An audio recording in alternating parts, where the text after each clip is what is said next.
ಈ ವಿಡಿಯೋ ಒಂದು ಸ್ವಲ್ಪ ನೋಡಿ. ಒಂದು ಹದ್ದು ತನ್ನ ಅತ್ಯಂತ ನಿಷ್ಠಾವಂತ ಬೇಟೆ ನಾಯಿಯ ಕಿವಿಗಳನ್ನು ಕಚ್ಚಿ ಆ ರಕ್ತದಿಂದ ಒಂದು ಮೈನಾವನ್ನು ಖುಷಿಪಡಿಸಲು ಪ್ರಯತ್ನಿಸುತ್ತಿದೆ.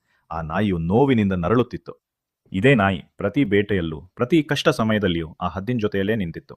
ಆದರೆ ಆ ನಾಯಿಯನ್ನು ಸ್ವಲ್ಪವೂ ಗಮನಿಸದ ಹದ್ದಿಗೆ ಈಗ ಸತ್ಯಕ್ಕಿಂತ ಹೊಗಳಿಕೆಯೇ ಹೆಚ್ಚು ಇಷ್ಟವಾಗಲು ಶುರುವಾಗಿದೆ. ಆದರೆ ನಿಮ್ಗೆ ಗೊತ್ತಾ, ಇದೇ ನಾಯಿ ಅದು ತಪ್ಪು ಮಾಡಿದಾಗ ಧೈರ್ಯವಾಗಿ ಎತ್ತಿ ತೋರಿಸುತ್ತದೆ. ಪ್ರತಿ ಬಾರಿಯೂ ಅದನ್ನು ಸುಧಾರಿಸಲು ಪ್ರೇರೇಪಿಸುತ್ತಲೇ ಇರುತ್ತದೆ. ಆದರೆ ಆ ಮೈನಾ ಪಕ್ಷಿಯೋ ಯಾವಾಗಲೂ ಸುಳ್ಳು ಸಿಹಿ ಮಾತುಗಳನ್ನು ಆಡಿ ಆ ಹದ್ದಿಗೆ ವಿಶೇಷ ಭಾವನೆ ಮೂಡಿಸುತ್ತಲೇ ಇತ್ತು. ಈಗ ನಿಧಾನವಾಗಿ ಹದ್ದು ತನ್ನ ನಿಜವಾದ ಸ್ನೇಹಿತನನ್ನು ಬಿಟ್ಟು ಸುಳ್ಳು ಹೊಗಳಿಕೆಗಳೊಂದಿಗೆ ಬದುಕಲು ಪ್ರಾರಂಭಿಸುತ್ತದೆ.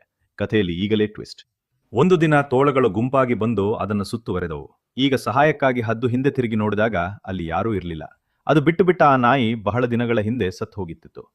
ಆ ಮೈನಾ ಸ್ವಲ್ಪವೂ ತಲೆ ಕೆಡಿಸಿಕೊಳ್ಳಲಿಲ್ಲ. ತನ್ನ ಪಂಜರದೊಳಗೆ ಕುಳಿತುಕೊಂಡು ತನ್ನದೇ ಲೋಕದಲ್ಲಿ ಸಂತೋಷವಾಗಿ ಬದುಕುತ್ತಿತ್ತು. ಇದು ಹದ್ದಿನ ಕಥೆಯಲ್ಲ. ನಾವು ಇದೇ ತಪ್ಪನ್ನು ಮಾಡ್ತೇವೆ. ನಮ್ಮನ್ನು ತಡೆದು ತಪ್ಪುಗಳನ್ನು ತೋರಿಸಿ ನಮ್ಮನ್ನು ಉತ್ತಮಗೊಳಿಸಲು ಪ್ರಯತ್ನಿಸುವವರನ್ನು ನಾವು ಹಲವು ಬಾರಿ ತಪ್ಪಾಗಿ ಅರ್ಥ ಮಾಡಿಕೊಂಡಿದ್ದೇವೆ. ಅದೇ ಸಮಯದಲ್ಲಿ ಕೇವಲ ಹೊಗಳುವವರನ್ನು ನಾವು ಹಿತೈಷಿಗಳು ಮತ್ತು ಪ್ರೇರಕರು ಎಂದು ಭಾವಿಸುತ್ತೇವೆ. ಚೆನ್ನಾಗಿ ಅರ್ಥ ಮಾಡ್ಕೊಳ್ಳಿ. ಈ ನಕಲಿ ಸಿಹಿ ಮಾತುಗಳನ್ನಾಡೋರಿಗಿಂತ ನಿಮ್ಮ ಮುಖದ ಮುಂದೆ ಸತ್ಯವಾಗಿ ಮಾತನಾಡೋರಿಗೆ ಬೆಲೆ ಕೊಡಲು ಪ್ರಾರಂಭಿಸಿ.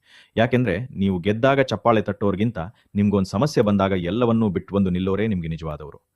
ಈ ರೀತಿಯ ದೈನಂದಿನ ಸಣ್ಣ ಕಥೆಗಳಿಗಾಗಿ ನನ್ನನ್ನು ಅನುಸರಿಸಲು ಮರೆಯಬೇಡಿ. ಈ ವಿಡಿಯೋವನ್ನು ನಿಮ್ಮ ಸ್ನೇಹಿತರು ಮತ್ತು ಕುಟುಂಬದವರೊಂದಿಗೆ ಹೆಚ್ಚು ಹಂಚಿಕೊಳ್ಳಿ. ಜೀವನ ತುಂಬಾ ಸುಂದರವಾಗಿರ್ತದೆ.